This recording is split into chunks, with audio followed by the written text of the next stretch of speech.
Everyone, welcome to step up academy. मैं हूं doctor Ananya Dixit, आपकी बायोलॉजी एजुकेटर। और हम आज इस वीडियो में क्या करने वाले हैं, हम क्लास 7th का चैप्टर 1 न्यूट्रिशन इन प्लांट पढ़ रहे थे।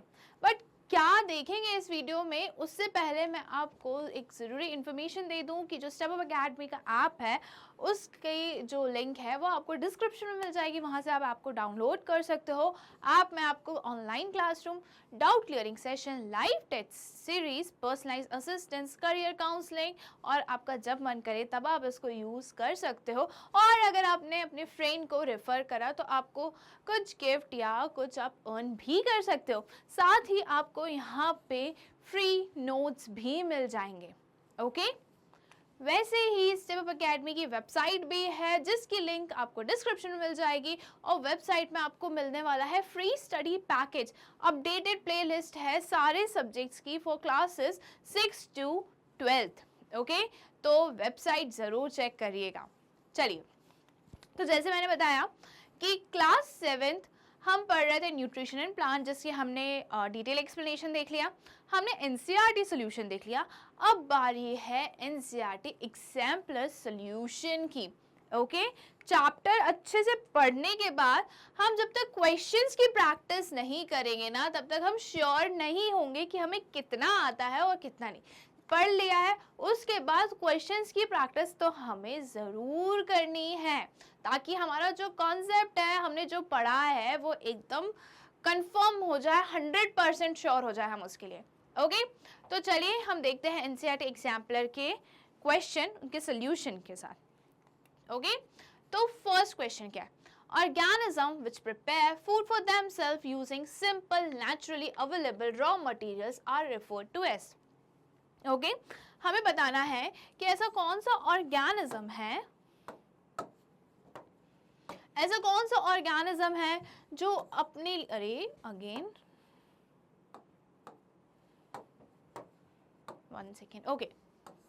ऐसा कौन सा ऑर्गेनिज्म है जो अपना फूड खुद बना सकता है। ओके, जो भी उसको उसके सराउंडिंग में raw material, simple naturally occurring raw materials मिल रहे हैं, उनसे अपना खाना कौन बना लेता है। जैसे अगर मैं ह्यूमंस की बात करूं, इंसानों की बात करूं, तो इंसान तो जो है वो दूसरे लिविंग ऑर्गेनिज्म पे डिपेंडेंट है, राइट? वो प्लांट्स पे डिपेंडेंट है, वो एनिमल्स पे डिपेंडेंट है। बट ऐसा कौन सा ऑर्गेनिज्म है जो simple naturally available raw material से अपना खुद का खाना बना लेता है? अपना खुद का ही नहीं, बल्कि जितने भी लिविंग ऑर्गेनिज्म हैं वो डायरेक्टली और इनडायरेक्टली इन्हीं ऑर्गेनिजम्स पे डिपेंडेंट होते हैं। तो कौन से होते हैं वो? हीटरोट्रॉप्स, ऑटोट्रॉप्स, पैरासाइट या सेप्रोफाइट्स। तो हीटरोट्रॉप्स तो हम हो गए, तो ये आंसर तो गलत है। ठीक है, हीटरोट्रॉप्स जो होते हैं ऐसे ऑर्गेनिजम्स जो अपने न्यूट्रिशन के लिए, अपने फूड के लिए दूसरे लिविंग ऑर्गेनिज्म पे डिपेंडेंट होते हैं, जैसे कि हम इंसान, ह्यूमंस। ओके, तो अब यहाँ पे क्या लिखा है? Simple naturally available raw material से कौन बनाता है खाना? ऑटोट्रॉप्स। कौन बनाते हैं? ऑटोट्रॉप्स। ओके, ये क्या होते हैं? बहुत ही स्वाभिमानी टाइप के होते हैं, आत्मनिर्भर होते हैं, है ना? वो अपने फूड के लिए किसी पे भी डिपेंडेंट नहीं होते हैं। ऑटोट्रॉप्स का एग्जाम्पल क्या है? इसका बी ऑप्शन सही है। और ऑटोट्रॉप्स का एग्जाम्पल है ग्रीन प्लांट्स। ओके, तो ग्रीन प्लांट्स जो है वो सिर्फ अपने लिए ही नहीं, जितने भी लिविंग ऑर्गेनिज्म हैं उनके लिए भी फूड प्रिपेयर करते हैं। मतलब कि living organism directly indirectly plants पे डिपेंडेंट है for their energy, for their food. Okay, for their food.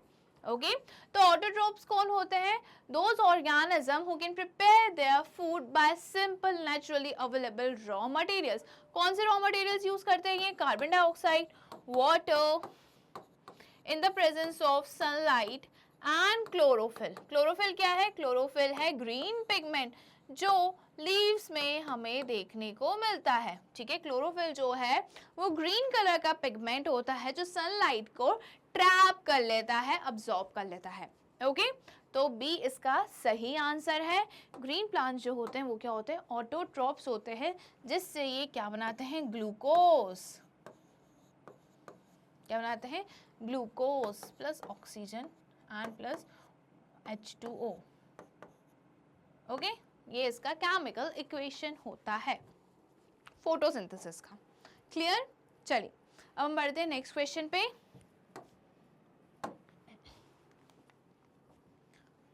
Okay, इसका आंसर क्या है? B, autotrophs. Next question, in the absence of which of the following will photosynthesis not occur in leaves. अब इसमें ये पूछा है कि अगर इनमें से कौन सी चीज लीव्स में, पत्तियों में प्रेजेंट नहीं होगी जिसके कारण फोटोसिंथेसिस नहीं हो पाएगा। ओके यहाँ पे क्या पूछा है कि कौन सी चीज पत्तियों में प्रेजेंट नहीं है, लीव्स में प्रेजेंट नहीं है, और उसके एब्सेंस के कारण, उसके प्रेजेंट ना होने के कारण फोटोसिंथेसिस नहीं हो पा रहा है। ओके तो कौन सा है? Guard cells. गार्ड सेल्स तो जो है भाई वो स्टोमेटा के ओपनिंग के लिए होता है। ओके तो वो तो नहीं होगा। ओके तो बी ऑप्शन जो है क्लोरोफिल, वो सही है। क्लियर? वैक्यूल्स जो होते हैं वो न्यूट्रिएंट्स, वाटर स्टोर करके रखते हैं। क्लियर? स्पेस बिटवीन सेल्स के बीच में जो, जैसे ये एक सेल है, ये दो सेल है, थर्ड, फोर्थ, फिफ्थ, सिक्स, तो ये सेल, दो सेल के बीच के स्पेस की बात हम कर रहे हैं। तो लीव्स में अगर क्लोरोफिल नहीं होगा, ग्रीन पिगमेंट नहीं होगा, तो फोटोसिंथेसिस नहीं हो पाएगा। फोटोसिंथेसिस का मतलब क्या होता है? Photo means light and synthesis means to prepare. Okay तो फोटोसिंथेसिस कौन सी प्रोसेस है? फोटोसिंथेसिस वो प्रोसेस है जिसके थ्रू प्लांट्स अपना खाना बनाती है। ठीक है, प्लांट्स क्या करते हैं, लीव्स क्या करते हैं, सनलाइट यूज करके, क्लोरोफिल नहीं, कार्बन डाइऑक्साइड वाटर यूज करके सनलाइट और क्लोरोफिल की प्रेजेंस में वो ग्लूकोज बनाते हैं, जिसको हम फोटोसिंथेसिस बोलते हैं। ओके तो लीव्स में क्या प्रेजेंट होता है? क्लोरोफिल प्रेजेंट होता है। क्या प्रेजेंट होता है? क्लोरोफिल प्रेजेंट होता है, जो सनलाइट को ट्रैप करते हैं। क्या करते हैं? सनलाइट को, लाइट एनर्जी को ट्रैप करते हैं, इसलिए इसको हम क्या बोलते हैं? फोटोसिंथेसिस। ओके तो इसका बी ऑप्शन जो है करेक्ट है। अगर लीव्स के पास क्लोरोफिल नहीं होगा तो लाइट जो है, सनलाइट जो है, वो अब्जॉर्ब ही नहीं हो पाएगा। क्लोरोफिल का काम होता है लाइट एनर्जी को अब्जॉर्ब करना, क्लोरोफिल नहीं होगा तो अब्जॉर्प्शन ही नहीं होगा एनर्जी का। क्लियर? चलिए next question, which of the following statement is are correct. इसमें से कौन सा स्टेटमेंट करेक्ट है? आर दो तीन भी हो सकते हैं या एक भी हो सकता है, वो हमें बताना है। All green plants can prepare their own food. बात तो सही है, सारे ग्रीन प्लांट्स अपना खाना खुद बना सकते हैं। क्यों बना सकते हैं? ग्रीन प्लांट्स हैं, ग्रीन दिख रहे हैं, दैट मीन्स उनके पास क्लोरोफिल प्रेजेंट है। Okay most animals are autotrophs. काफी सारे एनिमल्स ऑटोट्रॉप्स होते हैं क्या? नहीं भाई, एनिमल्स तो हीट्रोट्रॉप्स होते हैं, तो ये तो गलत है। Carbon dioxide is not required for photosynthesis. CO2 is not required photosynthesis. CO2 is required for photosynthesis. Photosynthesis के लिए carbon dioxide, water in the presence of sunlight and chlorophyll, plants जो हैं वो ग्लूकोज, कार्बोहाइड्रेट्स या फिर food, ये तीनों एक ही बात है, वो प्रिपेयर करती हैं। ओके तो ये स्टेटमेंट जो है गलत है। Oxygen is liberated during photosynthesis. जी हाँ, फोर्थ स्टेटमेंट जो है वो सही है। तो यहाँ पे सिर्फ दो स्टेटमेंट सही है, एक तो फर्स्ट वाला and the fourth one. Clear? Photosynthesis के टाइम पे, अभी मैंने थोड़ी देर पहले केमिकल इक्वेशन लिख के बताई थी, तो क्या इक्वेशन थी? केमिकल इक्वेशन थी CO2 plus H2O, sunlight and chlorophyll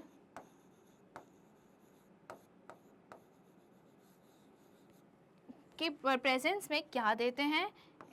glucose, H2O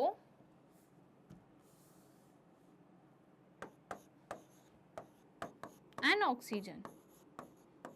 okay तो ऑक्सीजन जो है यहाँ पे हमें दिख रहा है, ऑक्सीजन, ये फोटोसिंथेसिस इक्वेशन है। ठीक है, ये इक्वेशन है फोटोसिंथेसिस की। हमने देखा कि कार्बन डाइऑक्साइड, वाटर यूज करके सनलाइट और क्लोरोफिल के प्रेजेंस में प्लांट जो है ग्लूकोज रिलीज करती हैं, ग्लूकोज बनाती हैं, ऑक्सीजन रिलीज करती हैं, वाटर रिलीज करती हैं एज अ बाय प्रोडक्ट। तो ऑक्सीजन जो है इज लिबरेटेड ड्यूरिंग फोटोसिंथेसिस। जी हाँ, फोटोसिंथेसिस के टाइम पे ऑक्सीजन लिबरेट यानी रिलीज होता है। बिल्कुल सही बात है। तो कहाँ है हमारा फर्स्ट एंड फोर्थ ऑप्शन? तो ए जो है वो हम करेक्ट ऑप्शन है हमारा इसका। ठीक है, थर्ड एमसीक्यू का सोल्यूशन ए। क्लियर है? चलिए question number fourth. Pitcher plant trap insect because it. Pitcher plant जो है वो इंसेक्ट को ट्रैप करता है, वो कीड़े मकोड़े को ट्रैप कर लेता है। तो जैसे उसके अंदर कीड़े मकोड़े घुसते हैं वो बंद हो जाता है ना। तो वो क्यों ट्रैप कर लेता है वो पूछा गया है यहाँ पे। Is a heterotroph. Pitcher plant heterotroph है, सेमी हेटेरोट्रॉप है। grows in soil which lack in nitrogen, does not have chlorophyll, have a digestive, no, pitcher plant के पास डाइजेस्टिव सिस्टम नहीं होता ह्यूमन के प्लांट ह्यूमन बींग्स जैसा। इनके पास क्लोरोफिल होता है। Grows in a soil which lack in nitrogen. तो इसका जो सही आंसर है ना वो ये है, बी ऑप्शन सही है। क्या होता है, पिचर प्लांट के पास क्लोरोफिल तो होता है, ओके। क्लोरोफिल से वो फोटोसिंथेसिस कर लेते हैं, कार्बोहाइड्रेट्स की जो भी रिक्वायरमेंट होती है वो पूरी हो जाती है। बट क्या होता है ना, ये जो पिचर प्लांट्स होते हैं ना, ये ऐसे सॉइल में ग्रो करते हैं, ऐसे सॉइल में कल्टीवेट होते हैं जिस सॉइल में नाइट्रोजन की डेफिशिएंसी होती है। ठीक है, पिचर प्लांट्स हमें उसी जगह पे देखने को मिलेगा, उसी मिट्टी में देखने को मिलेगा जिस मिट्टी में नाइट्रोजन का लेवल कम होगा, जहाँ पे नाइट्रोजन प्रेजेंट बहुत ज़्यादा प्रेजेंट नहीं होगा। ठीक है, grows in a soil which lack in nitrogen. तो क्या करते हैं पिचर प्लांट, अब पिचर प्लांट को नाइट्रोजन तो चाहिए ना, तो पिचर प्लांट क्या करते हैं, इंसेक्ट को ट्रैप कर लेते हैं और उससे नाइट्रोजन की जो भी उनको रिक्वायरमेंट होती है वो फुलफिल करते हैं। ओके, तो इसका बी ऑप्शन जो है वो सही है। Pitcher plants are semi autotroph, semi heterotroph. वो क्या करते हैं, वो कार्बोहाइड्रेट्स तो बना लेते हैं बट क्या करते हैं, वो ऐसे मिट्टी में बड़े होते हैं, पनपते हैं जहाँ की मिट्टी में नाइट्रोजन की कमी होती है। अब नाइट्रोजन की रिक्वायरमेंट को फुलफिल करना है तो वो इंसेक्ट को ट्रैप करते हैं और इंसेक्ट से नाइट्रोजन की रिक्वायरमेंट को पूरा करते हैं। ठीक है, तो बी ऑप्शन जो है वो सही है। क्लियर? चलिए नेक्स्ट क्वेश्चन पे चलते हैं। The term that is used for the mode of nutrition yeast, mushroom and bread mold is, okay? हमें बताना है कि कौन सा टर्म यूज होता है। ठीक, क्या नाम है उस टर्म का उस टर्म का जो हमें ईस्ट, मशरूम और ब्रेड मोल्ड का मोड ऑफ न्यूट्रिशन बताता है। ठीक है, हमें east, mushroom and bread mould के मोड ऑफ न्यूट्रिशन का टर्म का नाम लेना है। तो ईस्ट, ब्रेड, मशरूम, मोल्स क्या होते हैं, ये डेड एंड डिकेइंग पे फीड करते हैं, वहां से अपना न्यूट्रिशन डिराइव करते हैं। Okay, east, bread, mould, mushroom, जो चीज़ मर गई है, जो ऑर्गेनिज्म मर गए हैं, जो सड़ रहा है, ठीक है, जो ऑर्गेनिक मटेरियल सब्सटेंसेस खराब हो रहा है, उससे ये अपना न्यूट्रिशन डिराइव करते हैं। तो कौन से ऑर्गेनिजम्स हैं जो डेड एंड डिकेइंग से अपना न्यूट्रिशन डिराइव करते हैं? अगर आपने नहीं देखा है मेरा वीडियो तो जाके जरूर देख लेना। तो वो होते हैं सेप्रोफिटिक। वो क्या होते हैं? सेप्रोफिटिक। ऑटोट्रॉपिक आपको पता है, इंसेक्टिवोरस आपको पता है, जो इंसेक्ट पे कंज्यूम करते हैं प्लांट्स होते हैं ये। ठीक है, सेप्रोफिटिक जो है ये इसका सही आंसर है।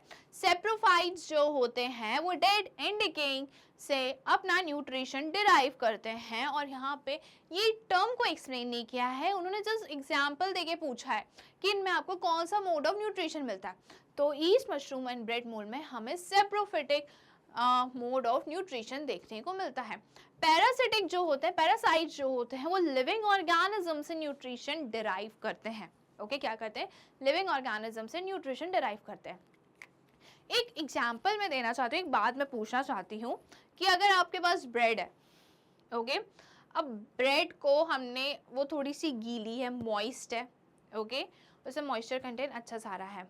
अब क्या होता है कि अगर हमने थोड़ी देर को उसको छोड़ दिया, उसको हमने कवर करके रख दिया या बॉक्स में बंद करके रख दिया प्लास्टिक के या स्टील के या पॉलिथीन में रैप करके रख दिया, तो ब्रेड सूखती नहीं, वो थोड़ी और मॉइस्ट हो जाती है और आप थोड़े दिन बाद देखोगे तो वो बहुत ज़्यादा मॉइस्ट हो जाती है, अजीब सी स्लाइमी स्लिपरी सी हो जाती है। क्यों होती है? वो ब्रेड मोल्ड के एक्शन के कारण होती है।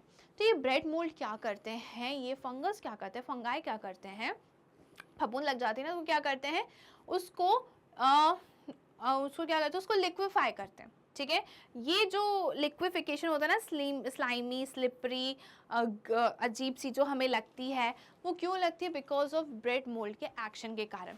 तो ये लोग क्या करते हैं, इसको ये डाइजेस्ट करते हैं। ठीक है, पूरा न्यूट्रिशन इनके बॉडी के बाहर डाइजेस्ट होता है।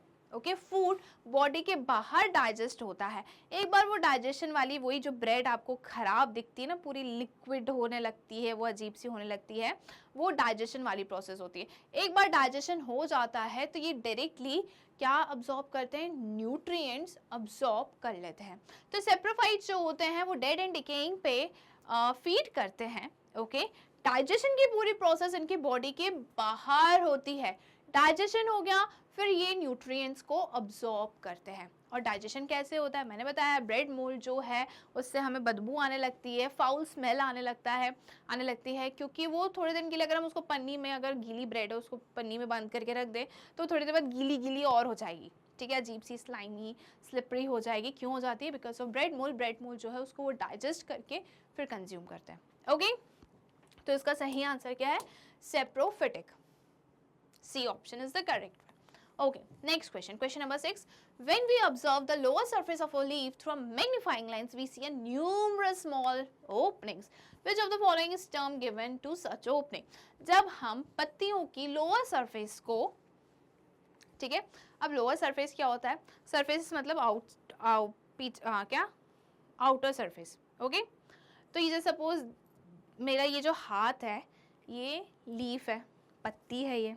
ओके, तो upper lower, upper surface lower surface. Okay, तो ये जो ओपनिंग की बात होती है ना, ये ओपनिंग ज़्यादा कहाँ देखने को मिलती है? ये ओपनिंग ज़्यादातर लोअर सरफेस पे हमें देखने को मिलती है। कहाँ देखने को मिलती है? लोअर सरफेस पे। ओके, तो हमने क्या किया, पत्ती के लोअर सरफेस को हमने मैग्नीफाइंग ग्लास से देखा, मैग्नीफाइंग ग्लास से देखा तो हमें ओपनिंग दिखी। अब इस ओपनिंग का नाम क्या है? ओके, तो स्टोमेटा, लैमिना, मिडरिप या वेन्स। तो सबको पता है भाई कि जो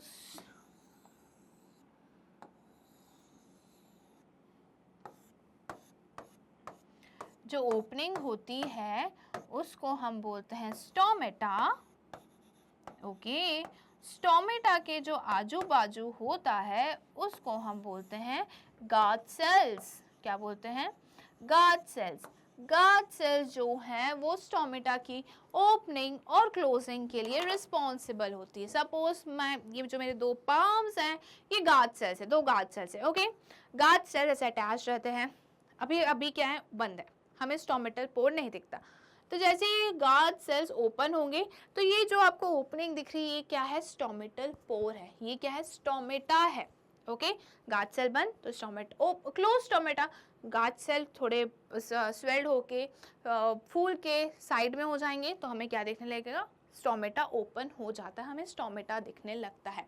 इसलिए गार्ड सेल्स जो हैं वो स्टोमेटा की ओपनिंग एंड क्लोजिंग के लिए रिस्पॉन्सिबल होते हैं। तो ए ऑप्शन जो है वो करेक्ट है। ठीक है, चलिए अब हम बढ़ते हैं नेक्स्ट क्वेश्चन पे। Two organisms are good friends and live together. One provides shelter, water and nutrients while the other prepare and provides food. Such an association of organism is termed as. अब जहाँ पे दो organism, दो अलग organism, ठीक है, मिलके बहुत अच्छे से प्यार से रह रहे हैं, बिना किसी को तकलीफ पहुंचाए एक दूसरे की मदद कर रहे हैं। ठीक है, एक ऑर्गेनिज्म जो है वो क्या प्रोवाइड कर रहा है? Shelter, water and nutrients provide कर रहा है। और दूसरा जो है वो खाना बना के दे रहा है। क्या बना के दे रहा है? खाना बना के दे रहा है। जैसे कि अगर हम बात करें लेग्यूमिनस प्लांट्स की, किसकी? लेग्यूमिनस प्लांट्स की। तो लेग्यूमिनस प्लांट्स में हमें क्या देखने को मिलता है? हमें जो वो रूट नोड्यूल्स होते हैं, है ना, उसमें क्या कौन सा बैक्टीरिया मिलता है हमें? राइजोबियम बैक्टीरिया होता है। रूट नोड्यूल्स में राइजोबियम बैक्टीरिया होता है। वो क्या करता है, नाइट्रोजन फिक्स करके प्लांट्स को नाइट्रोजन प्रोवाइड करता है। ठीक है, नाइट्रोजन फिक्सेशन पढ़ा है हमने। तो वो क्या करता है, जो एटमॉस्फेरिक नाइट्रोजन है उसको फिक्स करके सॉइल में नाइट्रोजन की अवेलेबिलिटी जो है, लेवल जो है वो बढ़ा देता है, जिससे को प्लांट्स यूज कर लेते हैं। और इन रिटर्न प्लांट्स जो है बैक्टीरिया को शेल्टर, फूड प्रोवाइड करते हैं। ये तो बात हुई लेग्यूमिनस प्लांट्स की। दूसरा होता है lichen. Second example is lichen. Lichen में क्या होता है, algae and fungus, fungi. Okay, तो एल्गी जो है वो फंगस को शेल्टर और खाना देती है, वहीं फंगाई जो है वो, सॉरी, एल्गी जो है वो खाना प्रोवाइड करती है और फंगाई जो है वो न्यूट्रिएंट्स और सारी चीज़ें प्रोवाइड करते हैं। ओके, तो ये क्या होता है, सिम्बायोटिक रिलेशनशिप होता है। ओके, तो यहाँ पे जो दो अलग अलग ऑर्गेनिज्म, ओके, साथ में बहुत प्यार से एक परिवार की तरह रहते हैं और एक दूसरे को बेनिफिट प्रोवाइड करते हैं। ठीक है, एक दूसरे के लिए बेनिफिशियल होते हैं, नुकसान हम नहीं करते हैं ये, बट बेनिफिशियल होते हैं। तो ऐसे रिलेशनशिप को हम क्या बोलते हैं, सिम्बायोसिस। क्या बोलते हैं हम, सिम्बायोसिस। तो इसका सही आंसर क्या है, ऑप्शन डी। ओके, चलिए अब हम बढ़ते हैं नेक्स्ट क्वेश्चन पे। Which of the following raw materials available in the air for photosynthesis? Okay, इसमें हमें ये बताना है following, following की स्पेलिंग यहाँ पे गलत है।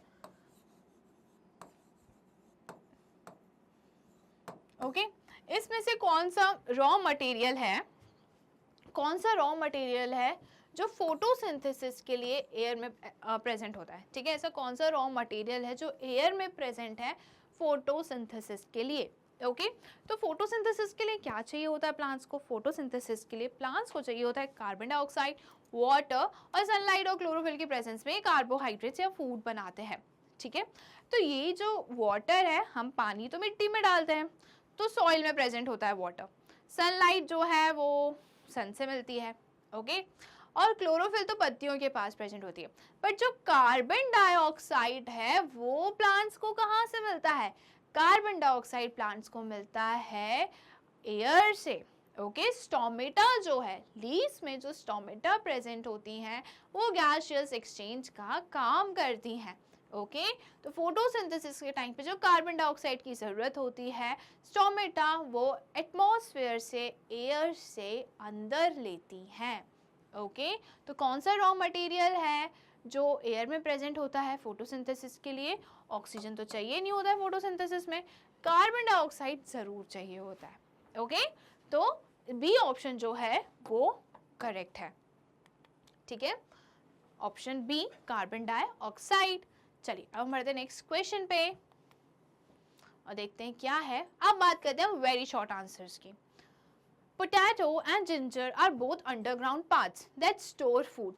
Where is the food prepared in these plants? Okay, जो potato and ginger है वो क्या है, वो हमें कहाँ अंडरग्राउंड पार्ट्स है, मतलब वो मिट्टी के अंदर हमें देखने को मिलता है। ठीक है, पोटैटो और जिंजर जो है वो मिट्टी के अंदर उगते हैं। ओके, मिट्टी के अंदर, सॉइल के अंदर। और ये पोटैटो और जिंजर क्या करते हैं, फूड को स्टोर करके रखते हैं। क्या करते हैं, ये फूड को स्टोर करके रखते हैं। अब ये पोटैटो और जिंजर तो भाई मिट्टी के अंदर है, अंडरग्राउंड है। ओके, अंडरग्राउंड पार्ट है। तो इसमें ये जो प्लांट होता है, इनमें फूड बनाता कौन है?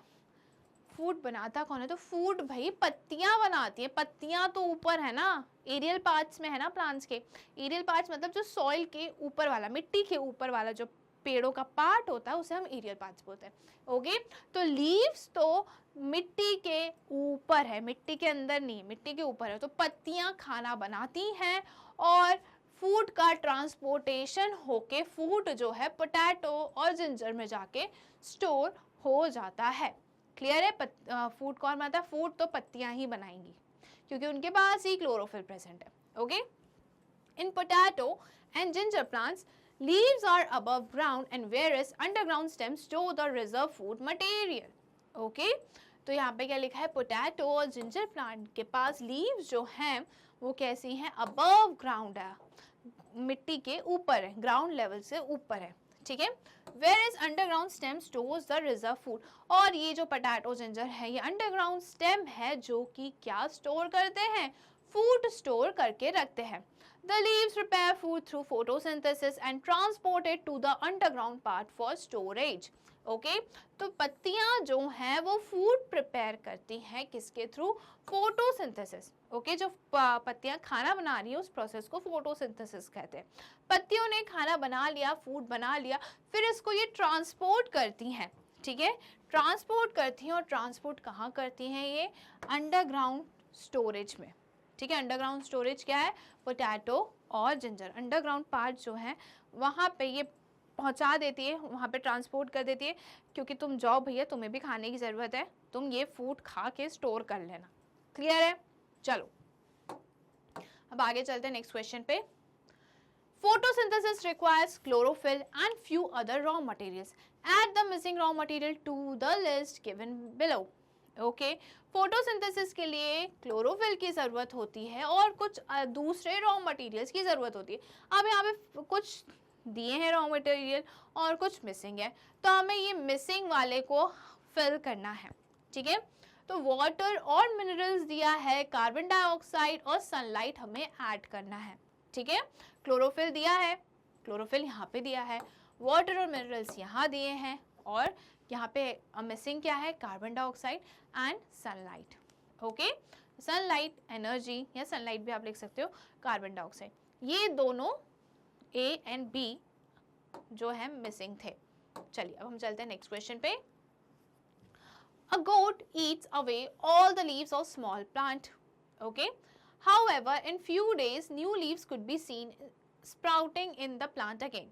How did the plant survive without leaves? यहाँ पे ये बोला गया है कि एक छोटा सा प्लांट है, स्मॉल प्लांट है, बॉल्सम नाम का, उसको उसकी सारी पत्तियां बकरी खा गई। बकरी ने, एक छोटा पौधा है बॉल्सम, उसकी सारी पत्तियां उसने खा ली। अब कुछ दिनों बाद हम देखेंगे कि नई लीव्स की स्प्राउटिंग, छोटी छोटी छोटी छोटी पत्तियां स्प्राउट जैसे आने लग गई हैं प्लांट्स में। तो ये प्लांट सरवाइव कैसे कर गया वो हमें बताना है। ये जो बॉल्सम प्लांट है ये बच कैसे गया, पत्तियां तो थी नहीं, फोटोसिंथेसिस हुआ नहीं, तो फिर ये बचा कैसे, इसका क्वेश्चन का आंसर हमें देना है कि कैसे बचेगा ये।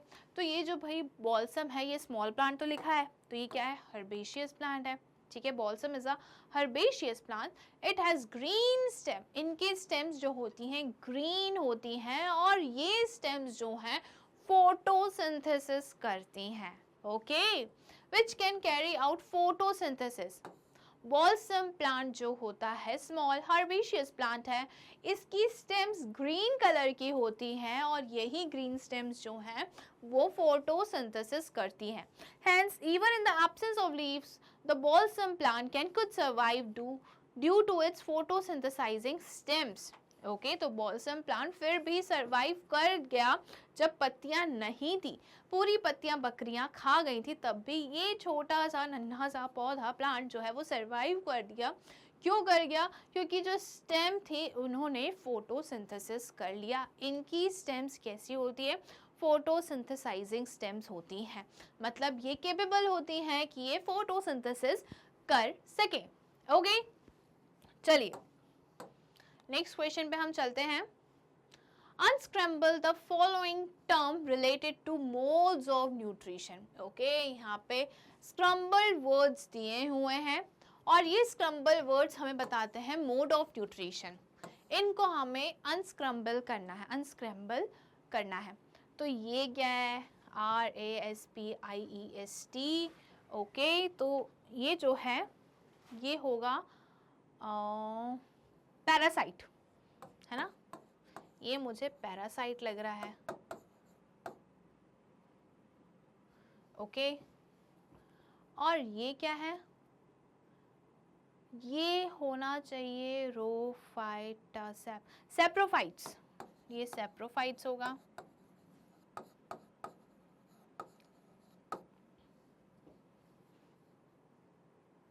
और ये क्या होगा, ऑटोट्रॉप्स होगा, और ये तो सिम्बायोसिस है, ये तो समझ में आ रहा है। तो इसका आंसर हम देख लेते हैं। फर्स्ट इज पैरासाइट, यहाँ पे एक ए मिसिंग है ना, एक ये मिसिंग है। Okay, second is saprophyte, third is autotrophs and fourth is symbiosis. ये तो मैंने बता ही दिया था। तो हमने यहाँ पे ये क्वेश्चन नंबर 12 जो है वो सॉल्व कर लिया, अनस्क्रैम्बल कर दिया वर्ड्स को। चलिए अब नेक्स्ट क्वेश्चन क्या है। Nitrogen is an essential nutrient for plant growth, but farmers who cultivate pulse crop like green gram, Bengal gram, black gram, etc. do not apply nitrogenous fertilizers during cultivation. Why? Okay, तो यहाँ पे ये लिखा है कि कोई farmers होते हैं, जो किसान होते हैं, वो क्या करते हैं, क्रॉप्स कल्टीवेट करते हैं, ठीक है, कुछ अनाज उगाते हैं। कौन सा अनाज उगाते हैं? ग्रीन ग्राम, पल्स दाल टाइप की, ग्रीन ग्राम हो गया, बंगाल ग्राम हो गया, ब्लैक ग्राम हो गया। तो ये पल्सेस के नाम है, दालों के नाम है, ठीक है। उन्होंने दालों की खेती करी और इन दालों को क्या चाहिए होता है, सबको नाइट्रोजन तो चाहिए होता है, सारे प्लांट्स को, क्रॉप्स को नाइट्रोजन चाहिए होता है। बट ये फार्मर्स, किसान जो ये सारे पल्सेस को कल्टीवेट कर रहे हैं, इनकी किसानी कर रहे हैं, खेती कर रहे हैं, उनमें ये नाइट्रोजनस फर्टिलाइजर्स ऐड नहीं करते। ये फर्टिलाइजर्स क्या होते हैं, हम न्यूट्रिएंट्स केमिकल के फॉर्म में ऐड करते हैं सॉइल में, ठीक है, ताकि क्रॉप्स को वो न्यूट्रिएंट्स प्रॉपर्ली मिल सके, वो न्यूट्रिशन प्रॉपर्ली मिल सके। ओके, बट ये वाले जो फार्मर्स हैं, जो दालों की खेती कर रहे हैं, वो नाइट्रोजनस फर्टिलाइजर्स ऐड नहीं करते। तो क्यों नहीं करते हैं? अभी थोड़ी देर पहले मैंने एग्जाम्पल देखे दिया था किसका, राइजोबियम बैक्टीरिया, लेग्यूमिनस प्लांट्स का। तो ये जितनी भी दालें होती है ना, फली वाली ये दालें, ठीक है, ये किस में आती है? लेग्यूमिनस प्लांट्स में आती है। किस में आती है? ये लेग्यूमिनस प्लांट्स में आती हैं। ओके, तो ये जो प्लांट्स होते हैं, इनके रूट नोड्यूल्स में प्रेजेंट होता है एक बैक्टीरिया जिसको हम बोलते हैं राइजोबियम। क्या बोलते हैं हम? राइजोबियम। अब ये बैक्टीरिया क्या करता है कि जो नाइट्रोजन एटमॉस्फेयर में है, ठीक है, एटमॉस्फेयर में नाइट्रोजन जो अवेलेबल है उसको ये फिक्स करते हैं, उसको वो सॉइल में ऐड करते हैं और अवेलेबल बनाते हैं, प्लांट्स उसको यूज कर सकें। ओके, तो यही क्या होते हैं? लेग्यूमिनस प्लांट्स होते हैं। और ये जो ग्रीन ग्राम, बंगाल ग्राम, ब्लैक ग्राम है, इनके रूट्स में क्या प्रेजेंट होते हैं? रूट नोड्यूल्स, जहाँ पे राइजोबियम बैक्टीरिया रहते हैं। राइजोबियम बैक्टीरिया एटमॉस्फेरिक नाइट्रोजन को अवेलेबल करवाते हैं सॉइल में प्लांट्स के लिए। ओके, तो इसको हम क्या बोलते हैं? Nitrogen fixation. चलिए एक बार हम देख लेते हैं। Pulse crop like green gram, Bengal gram, black gram, etc. are the leguminous crops which have symbiotic association with rhizobium bacteria. Okay, तो ये क्या है? Leguminous crops हैं जिनका symbiotic relationship है, किससे? एसोसिएशन है, किससे? राइजोबियम बैक्टीरिया से। ओके, सिम्बायोटिक हम पढ़ चुके हैं। सिम्बायोटिक मतलब जहाँ पे दो अलग ऑर्गेनिज्म साथ में एक साथ रह रहे हैं, एक दूसरे के लिए बेनिफिशियल है, हार्म कुछ भी पहुँचा नहीं रहे हैं, ठीक है, बेनिफिशियल ही होते हैं, एक दूसरे को बेनिफिट ही पहुंचाते हैं, ठीक है। Rhizobium converts the atmospheric nitrogen into a soluble form nitrogen fixation in the soil.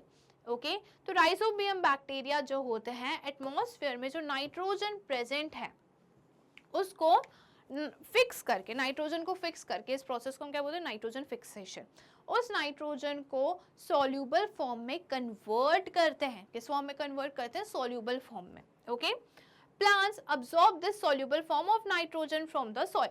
और ये प्लांट्स जो है सॉइल से नाइट्रोजन को अब्सॉर्ब कर लेते हैं। तो इस तरह से इनकी जो नाइट्रोजन की रिक्वायरमेंट होती है वो फुलफिल हो जाती है और फार्मर्स इसलिए नाइट्रोजनस फर्टिलाइजर्स ऐड नहीं करते हैं। Okay, thus growing of leguminous crops help to enrich soil with nitrogen and there is no need to apply nitrogenous fertilizers to the leguminous plants. Okay, यही चीज़ लिखिए। इसलिए जो लेग्यूमिनस क्रॉप्स होते हैं वो सॉइल को एनरिच कर देते हैं, वो सॉइल में नाइट्रोजन भर देते हैं, ठीक है, उनका लेवल बढ़ा देते हैं। इसलिए फार्मर्स को बाहर से मतलब फर्टिलाइजर्स, नाइट्रोजनस फर्टिलाइजर्स ऐड करने की ज़रूरत नहीं पड़ती, ठीक है। चलिए अब हम चलते हैं नेक्स्ट क्वेश्चन पे।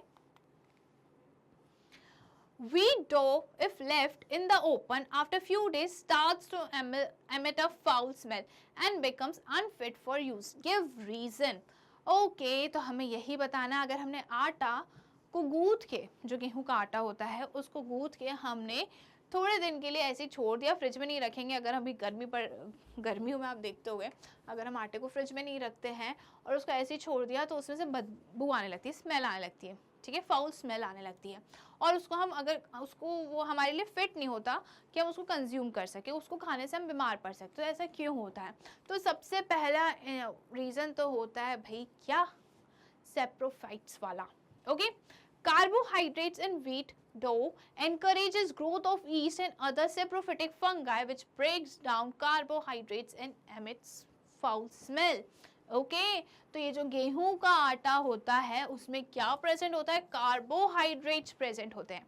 क्या प्रेजेंट होते हैं? कार्बोहाइड्रेट्स। और कार्बोहाइड्रेट्स ग्लूकोज जो है वो क्या करते हैं? प्रमोट करते हैं ईस्ट और दूसरे सेप्रोफिटिक फंगाई उसमें डेवलप हो सकें, उसमें ग्रो कर सकें। ओके, इनका ये फेवरेबल इन्वायरमेंट होता है, एटमॉस्फेयर होता है कि जहाँ पे ये ग्रोथ और डेवलपमेंट शो करते हैं। ओके, तो कार्बोहाइड्रेट जो है वो ईस्ट को चाहिए होता है, फंगस को चाहिए होता है। तो ये क्या करते हैं? अरे वाह, आटा बाहर रखा है, मस्त, अब हम इसमें ग्रो करेंगे, डेवलप करेंगे। और फिर वो क्या करते हैं? इस आटे को, इस पर्टिकुलर चीज़ को क्या करते हैं? ये ब्रेक डाउन करते हैं। ब्रेक डाउन करते हैं, क्यों करते हैं?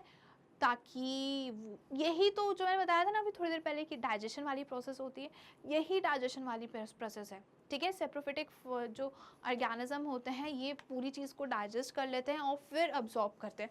तो ये पूरी जो डाइजेशन ब्रेकडाउन वाली प्रोसेस होती है उसमें हमें स्मेल आने लगती है, बदबू आने लगती है। ओके, और वो चीज़ हमारे लिए अनफिट हो जाती है, हम उसको कंज्यूम नहीं कर सकते, अगर करेंगे तो हम बीमार पड़ सकते हैं। क्लियर? चलिए, तो इस सेप्रोफिटिक फंगाई और ईस्ट जो होते हैं ये क्या होता है? सेप्रोफिटिक होते हैं, मतलब ये डेड एंड डिकेइंग पे क्या करते हैं? फीड करते हैं, उनसे अपना न्यूट्रिशन लेते हैं। ओके, डाइजेशन वाली, ब्रेकडाउन वाली प्रोसेस इनकी बॉडी के बाहर होती है और ये न्यूट्रिशन अब्जॉर्ब करते हैं। तो ये जब डाइजेशन वाली, ब्रेकडाउन वाली प्रोसेस हो रही है, ब्रेकडाउन ऑफ कार्बोहाइड्रेट्स, इसी टाइम पे क्या आती है? स्मेल आने लगती है। ओके, चलिए अब हम चलते हैं नेक्स्ट क्वेश्चन पे। Sunlight, chlorophyll, carbon dioxide, water and minerals are raw material essential for photosynthesis. ठीक है, ये तो बात हमें समझ में आ गई कि फोटोसिंथेसिस के लिए ये सारे रॉ मटेरियल्स जो नाम लेके sunlight, chlorophyll, carbon dioxide, water and minerals जरूरी होते हैं। Okay, do you know where they are available? Fill in the blanks with the appropriate raw material. Okay, अब प्लांट्स को ये रॉ मटेरियल कहाँ से मिलते हैं, कहाँ अवेलेबल होते हैं, वो हमें नाम लिखना है यहाँ पे, फिल इन द ब्लैंक्स भरना है, ठीक है, ब्लैंक्स को फिल करना है। Available in the plant, plants में अवेलेबल क्या होता है? इसमें से sunlight, chlorophyll, carbon dioxide, water and minerals क्या प्रेजेंट होता है? तो भाई प्लांट में तो क्लोरोफिल प्रेजेंट होता है। Okay, available in the soil, soil से प्लांट्स को क्या मिलता है? याद करो, सोचो सोचो सोचो, पानी जो है हम कहाँ डालते हैं? मिट्टी में डालते हैं। पेड़ों को पानी कहाँ देते हैं? मिट्टी में देते हैं, राइट। और अभी हमने देखा था कि जो हमने लेग्यूमिनस प्लांट्स के बारे में पढ़ा था कि जो वो बैक्टीरिया होता है वो नाइट्रोजन को सॉइल में अवेलेबल करवाता है ना। तो नाइट्रोजन क्या है? मिनरल है, तो मिनरल भी कहाँ से मिल रहा है? हमें सॉइल से मिल रहा है। तो वाटर एंड मिनरल जो है वो हमें किससे मिल रहा है? सॉइल। प्लांट्स को किससे मिल रहा है? सॉइल से मिल रहा है। तो यहाँ पे आ जाएगा बी, ठीक है, ये क्या है? A, this is A and this is B. Next, available in the air, तो ये क्वेश्चन भी हमने कर चुका है कि कौन सा रॉ मटेरियल है फोटोसिंथेसिस का जो एयर में प्रेजेंट होता है। तो गैस जो है वो एयर में प्रेजेंट होती है, कार्बन डाइऑक्साइड जो है वो एयर से मिलती है। अवेलेबल ड्यूरिंग डे, अब डे के टाइम पे क्या मिलेगा? सनलाइट डे के टाइम पे ही तो मिलेगी भाई, है ना, रात में थोड़ी सनलाइट मिलेगी, इसलिए रात पे फोटोसिंथेसिस भी नहीं होता है। ओके, फोटोसिंथेसिस के लिए सनलाइट ज़रूरी है, जो प्लांट्स को सिर्फ दिन में ही मिलती है। रात में फोटोसिंथेसिस नहीं होगा क्योंकि सनलाइट ही अवेलेबल नहीं है। तो इसके आंसर्स हम फटाफट से देख लेते हैं। ए का क्लोरोफिल, बी का वाटर एंड मिनरल्स, सी का carbon dioxide and D sunlight. चलिए next question. Observe the diagram given as figure 1.1 and label the following terms given in the box. Okay, ये डायग्राम दिया है और हमें stomatal opening और guard cells को label करना है. तो चलिए लेबलिंग कर देते हैं हम. ठीक है, तो ये जो है सबसे पहला क्या है, स्टोमेटल ओपनिंग. तो ये स्टोमेटल ओपनिंग है.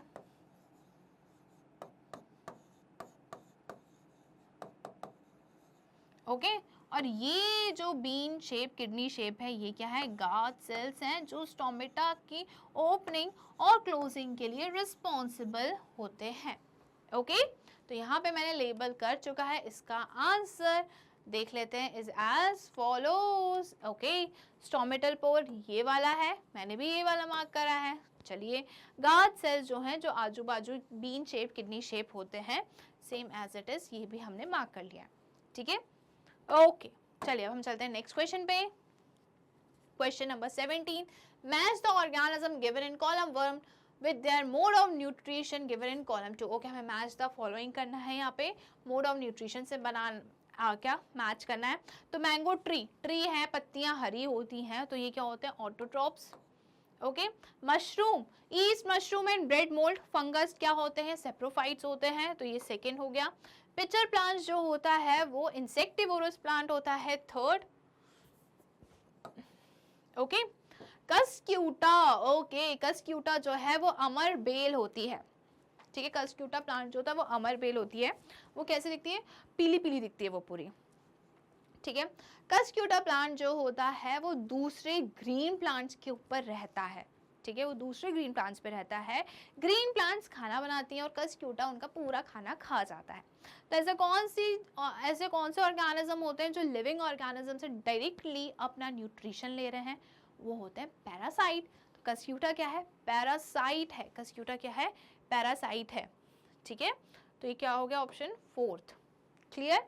जैसे कि बालों में जुएं हो जाते हैं, है ना, तो जुएं क्या हो गए, जुएं लिविंग ऑर्गेनिज्म से डायरेक्टली अपने क्या ले रहे हैं, न्यूट्रिशन डिराइव कर रहे हैं. तो इंसानों के सर में जुएं हो जाते हैं, है ना, तो उनके ब्लड सक करते हैं तो वो ब्लड सक कर रहे हैं. जुएं क्या है, पैरासाइट है. और जिनके सर में वो हैं, सपोज रिया नाम की लड़की है, उसके सर में जुएं हैं, और वो रिया क्या हो जाएगी, उस पर्टिकुलर जुओं की, लाइस बोलते हैं हम, लाइसी क्या हो जाएगी, होस्ट हो जाएगी. और लाइस क्या है, पैरासाइट है. ओके, तो कस्क्यूटा क्या है, पेड़ों के ऊपर रह रहा है, पेड़ों से न्यूट्रिशन डिराइव कर रहा है और उनको कुछ दे नहीं रहा है. ठीक है, तो वो क्या हो जाता है, पैरासाइट में आएगा. अगर हम बात करें एलिफेंट की, तो एलिफेंट जो होता है वो heterotrophic mode of nutrition show करता है, एनिमल है. तो इसका सही आंसर क्या है, फिफ्थ. क्लियर है. चलिए, तो अब हम इसके आंसर्स मैंने बता दिए सारे. बहुत ही इजी से क्वेश्चन था ये, मैच द फॉलोइंग.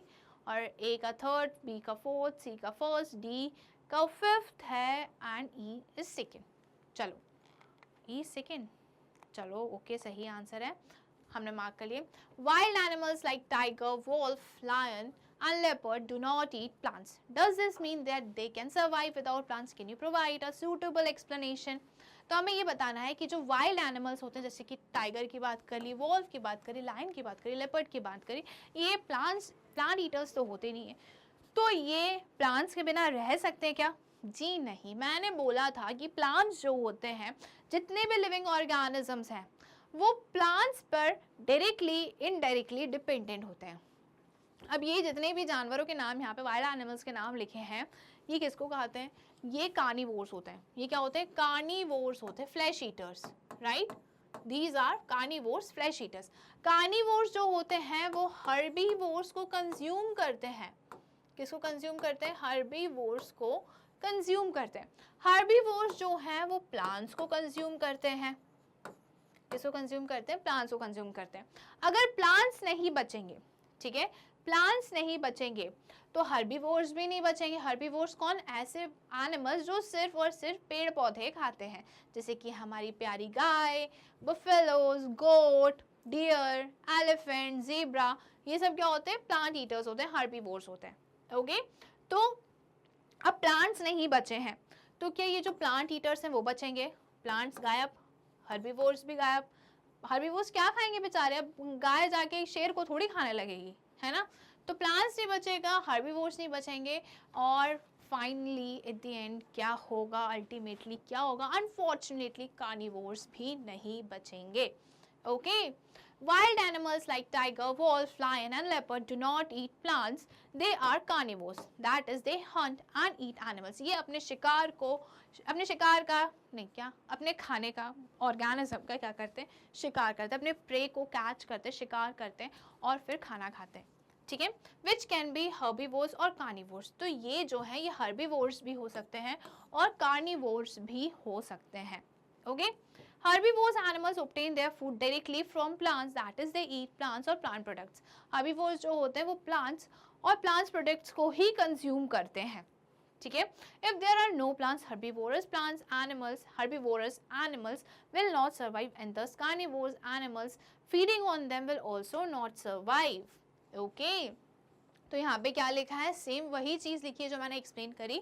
अगर प्लांट्स नहीं बचेंगे तो प्लांट्स को कौन खा रहे हैं, हर्बीवोर्स, वो भी नहीं बचेंगे. हर्बीवोर्स को कौन खा रहा है, कार्निवोर्स. तो कार्निवोर्स भी अल्टीमेटली उनकी भी डेथ हो जाएगी. तो कार्निवोर्स जो है वो इनडायरेक्टली किस पे डिपेंडेंट है, प्लांट्स पर ही डिपेंडेंट है. Okay. It implies that all the animals depend on plants directly or indirectly for food. ठीक है. चलिए अब हम चलते हैं नेक्स्ट क्वेश्चन पे. Fill in the blanks of the paragraph given below with the words provided in the box. Okay, यहाँ पे fill in the blanks, हमें जो blanks दिए हैं उसको fill करना है और यहाँ पे words दिए हैं उनसे fill करना है. word can be used more than once. Okay, हम हर एक word को एक से ज़्यादा बार यूज़ करते हैं. Leaves have a green pigment called dash which captures dash. Okay, leave के पास ग्रीन पिगमेंट होता है जिसे हम क्लोरोफिल बोलते हैं. तो क्लोरोफिल जो है वो ए ऑप्शन है. वो क्या कैप्चर करता है, वो एनर्जी कैप्चर करता है. कौन सी एनर्जी कैप्चर करता है, लाइट एनर्जी. ठीक है. लाइट एनर्जी उसको कहाँ से मिलती है, सनलाइट से मिलती है, सन से मिलती है. Clear. Captures energy from sunlight. आगे यहाँ पे this dash is used in the process of dash and along with other. okay, this energy. okay, again energy हम यहाँ पे लिखा है कि एक वर्ड को हम दो बार से ज़्यादा यूज कर सकते हैं.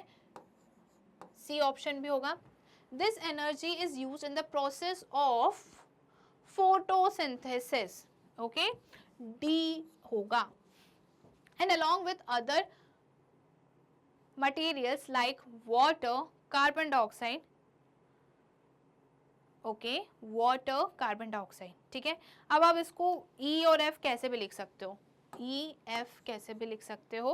Raw materials like carbon dioxide and water synthesises food. यहाँ पे ऑप्शन नहीं दिया है तो ये जी आएगा यहाँ पे. ठीक है. इसका आंसर हम एक बार चेक कर लेते हैं. क्लोरोफिल हो गया, बी सी जो हो गया वो एनर्जी हो गया, photosynthesis, carbon dioxide, water and food. Clear है. तो ये हमने यहाँ पे सॉल्यूशन देखा फिल इन द ब्लैंक्स का. अब नेक्स्ट क्वेश्चन पे हम चलते हैं. Spot as many organism as possible in the puzzle given figure 1.2 by encircling them as shown. अच्छा, हमें यहाँ पे पजल दिए हुए हैं. हमें जितने आपको ऑर्गेनिजम्स मिल रहे हैं उन सबको आपको सर्कल करना है. Write the names on a sheet of paper and categorize them into autotrophs, heterotrophs. Classify the heterotrophs into herbivores, carnivores and omnivores and saprophytes. ठीक है. हमें यहाँ पे पजल दिया गया हुआ है. हमें जितने लिविंग ऑर्गेनिज्म मिलते हैं सबके हमें मार्क करना है और उनको पहले तो कैटेगराइज करना है किसमें, ऑटोट्रॉप्स और हेटेरोट्रॉप्स को. फिर हेटेरोट्रॉप्स को अगेन हमें क्लासिफाई करना है किसमें, carnivores, herbivores, omnivores and saprophytes में. ओके. तो चलिए यहाँ पे मैंने आपके लिए सब चीज़ें करके रखी हैं.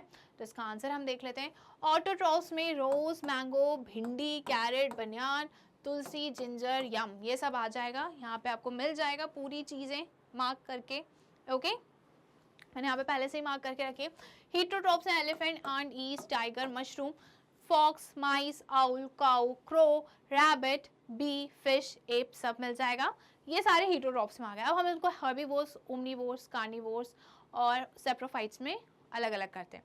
ठीक है. तो एलिफेंट कहाँ आएगा, हर्बीवोर्स में आएगा. एंड जो है वो ओमनिवोर्स में आएगा. ठीक है. काऊ, रैबिट, बी जो भी है वो हर्बीवोर्स में आएगा. कार्निवोर्स में टाइगर आ जाएगा, ओमनिवोर्स में ant, mice, owl, crow, fox, ape सब आ जाएंगे. ठीक है. क्योंकि ये जो ओमनीवोर्स होते हैं, माइस वगैरह सब खाते हैं ये सब, ठीक है, मतलब फ्लैश ईट मतलब सब खाते हैं, ये फ्लैश ईटर्स भी होते हैं और ये प्लांट ईटर्स भी होते हैं, ठीक है। सेप्रोफाइट्स में डेड एंड डिकेइंग से जो न्यूट्रिशन डिराइव कर रहे हैं, तो मशरूम और ईस्ट इसका आंसर है। Note, fish can be herbivores, carnivores और omnivores depending on the species. अब मछलियाँ जो होती हैं वो हर्बीवोर्स भी हो सकती है, कार्निवोर्स भी हो सकती है, ओमनीवोर्स भी हो सकती है। अब मछलियों की भी अलग अलग टाइप की स्पीशीज होती हैं, प्रजाति होती है, ब्रीड्स होते हैं, उन पे डिपेंड करता है। ओके तो यहाँ पे हमारा ये होता है कंप्लीट। अब हम चलते हैं नेक्स्ट क्वेश्चन पे। Can you give me a name, इसमें हमें नाम बताना है, रिडल्स टाइप के दिए हुए हैं। Solve each of the following riddles by writing the name of the organism and its mode of nutrition. One riddle is solved to help you. एक riddle इन्होंने solve करके दे दिया है और हमें उसको बताना है। I am tall but I cannot move. I am green and can prepare my own food. Okay, तो यहाँ पे मैंने हटा दिया, मुझे लगा गलती से हो गया होगा, तो यहाँ पे ट्री और ऑटोट्रॉप्स आएगा। ओके मैं सॉल्व कर देती हूँ इसके लिए, मेरे को तो वैसे सारे ही सॉल्व करने। ऑटोट्रॉप्स इसका सही है। Okay I live in water, people keep me in an aquarium and feed me. अब हमें ऑर्गेनिज्म का नाम लिखना है और ऑर्गेनिज्म क्या आएगा, ऑटोट्रॉप्स में आएगा, हीटरोट्रॉप्स में आएगा, क्या मोड ऑफ न्यूट्रिशन है वो भी हमें साथ में लिखना है। पहले ऑर्गेनिज्म का नाम फिर उसका मोड ऑफ न्यूट्रिशन। क्लियर है। तो पानी में कौन रहता है, मछली जल की रानी है, राइट। तो यहाँ पे क्या आएगा, मछलियाँ आएंगी, फिश आएंगी, और फिश कैसी होती हैं, फिश होती हैं heterotrophs, fishes are heterotrophs. I am small and I can fly. I disturb your sleep, bite you and suck your blood, which is my food. अब भैया नींद में हमें कौन डिस्टर्ब करता है और हमें कौन काटता है और हमारा खून कौन चूसता है। ओके ये स्मॉल है और फ्लाई कर सकते हैं, उड़ सकते हैं, तो कौन होता है हमारी नींद में, कौन भिनभिनाता है रात में सोते समय, मच्छर, मॉस्किटो। ओके तो क्या आएगा यहाँ पे, मॉस्किटो आएंगे। मच्छर हमें सोने नहीं देते, भिन भिन भिन भिन करते रहते हैं पूरे टाइम, तो वो क्या करते हैं, हमारे खून चूसते हैं, ब्लड सक करते हैं। ओके तो इसका आंसर क्या होगा, मॉस्किटो। मॉस्किटो क्या होता है, पैरासाइट। मॉस्किटो क्या है, parasite. I am white and soft. I grow well in the rainy season. Children pluck me from the ground and admire me. I absorb nutrients from decomposed dead parts of plants and animals in the soil. Okay, ये बारिश के समय ज़्यादा हमें देखने को मिलता है और चिल्ड्रंस जो होते हैं इसको प्लक करते हैं, ठीक है, और बहुत एडमायर करते हैं, बहुत पसंद करते हैं। और यहाँ पे एक चीज़ लिखी है, decompose dead parts of plants and animals, ये डेड प्लांट्स और एनिमल्स पे फीड करता है। डेड एंड डिकेइंग से, डेड एंड डिकेइंग को डिकम्पोज यानी ब्रेक डाउन करके कौन लेता है, और रेनी सीजन में क्या हमें देखने को मिलता है, मशरूम्स। मशरूम आप देखोगे बारिश के टाइम पे हर थोड़ी थोड़ी दूर पे हमें देखने को मिल जाएगा। तो मशरूम, और मशरूम क्या होता है, सेप्रोफाइट्स, ठीक है। चलिए हीटरोट्रॉप्स, पैरासाइट, और हम देख लेते हैं हमारे आंसर्स क्या है। Tree, autotrophs, fish, heterotrophs, mosquito, parasite, mushroom, saprophytes. Okay चलिए तो यहाँ पे हमारा जो है NCERT exemplar, okay chapter 1 nutrition in plants के होते हैं कंप्लीट, और हमने बहुत ही अच्छे से चैप्टर भी पढ़ लिया है, एनसीईआरटी सोल्यूशन भी देख लिए, एनसीईआरटी एग्जाम्पलर के भी सोल्यूशन देख लिए हैं। मैं मिलूंगी आपसे नेक्स्ट वीडियो में, till then keep watching, thank you.